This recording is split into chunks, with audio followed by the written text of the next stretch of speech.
الشيطان الرجيم بسم الله الرحمن الرحيم.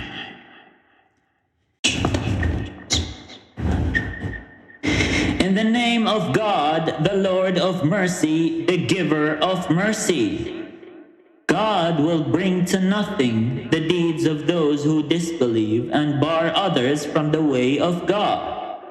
But he will overlook the faults of those who have faith and do good deeds, and believe in what has been sent down to Muhammad, the truth from their Lord, and he will put their hearts at rest.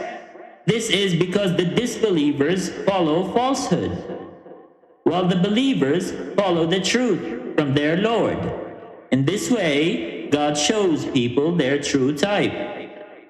So, when you meet the disbelievers in battle, strike them in the neck, and once they are defeated, bind any captives firmly. Later, you can release them as a grace or for ransom, until the toils of war have ended. That is the way. God could have defeated them himself if he had willed, but his purpose is to test some of you by means of others. He will not let the deeds of those who are killed for his cause come to nothing. He will guide them and put their hearts at rest. He will admit them into the garden he has already made known to them. You who believe, if you help God, he will help you and make you stand firm. As for the disbelievers, how wretched will be their state. God has brought their deeds to nothing. It is because they hate what God has sent down that he has caused their deeds to go to waste. Have they not traveled the land and seen how those before them met their end? God destroyed them utterly. A similar fate awaits disbelievers. That is because God protects the believers while the disbelievers have no one to protect them. God will admit those who believe and do good deeds to gardens graced with flowing streams. The disbelievers may take their fill of pleasure in this world and eat as cattle do, but the fire will be their home. We have destroyed many a town stronger than your own, the town which chose to expel you, and they had no one to help them. Can those who follow clear proof from their Lord be compared to those whose foul deeds are made to seem alluring to them?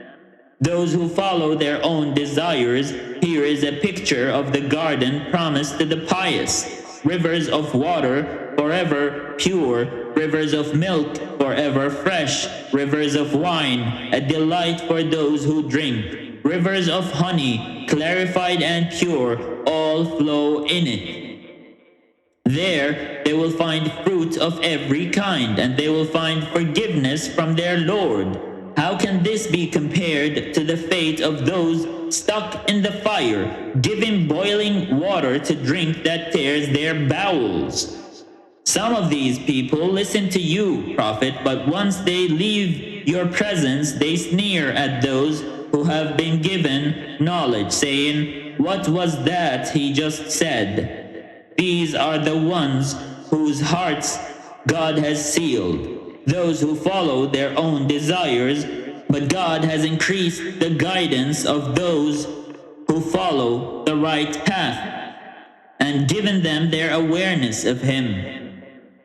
What are the disbelievers waiting for other than the hour, which will come upon them unawares? Its signs are already here. But once the hour has actually arrived, what use will it be then to take heed?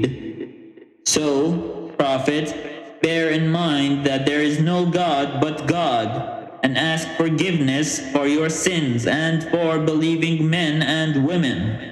God knows whenever one of you move, and whenever any of you stay still.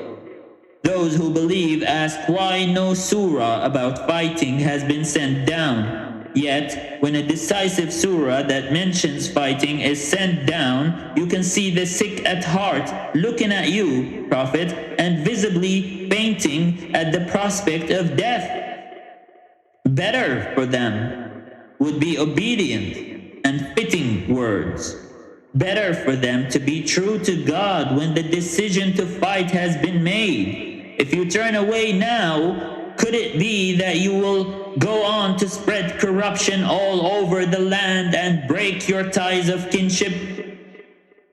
These are the ones God has rejected and cursed, making their ears deaf and their eyes blind. Will they not contemplate the Quran? Do they have locks on their hearts? Those who turn on their heels after being shown guidance are duped and tempted by Satan. They say to those who hate what God has sent down, "We will obey you in some matters." God knows their secret schemes. How will they feel when the angels take them in death, beating their faces and their backs, because they practiced things that incurred God's wrath and disdained to please Him? He makes their deeds go to waste. Do the corrupt at heart assume that God will not expose their malice? We could even point them out to you, Prophet, if we wished, and then you could identify them by their mark. But you will know them anyway by the tone of their speech. God knows everything you people do. We shall test you to see which of you strive your hardest and are steadfast. We shall test the sincerity of your assertion. Those who disbelieve bar others from God's path and oppose the messenger when they have been shown guidance do not harm God in any way. He will make their deeds go to waste. Believers, obey God and the messenger. Do not let your deeds go to waste. God will not forgive those who disbelieve, bar others from God's path, and die as disbelievers. So, believers, do not lose heart and cry out for peace. It is you who have the upper hand. God is with you. He will not begrudge you the reward of your good deeds. The life of this world is only a game, a pastime. But if you believe and are mindful of God, He will recompense you. He does not ask you to give up all your possessions. You would be grudging if He were to ask you and press you for them, and He would bring your ill will to light.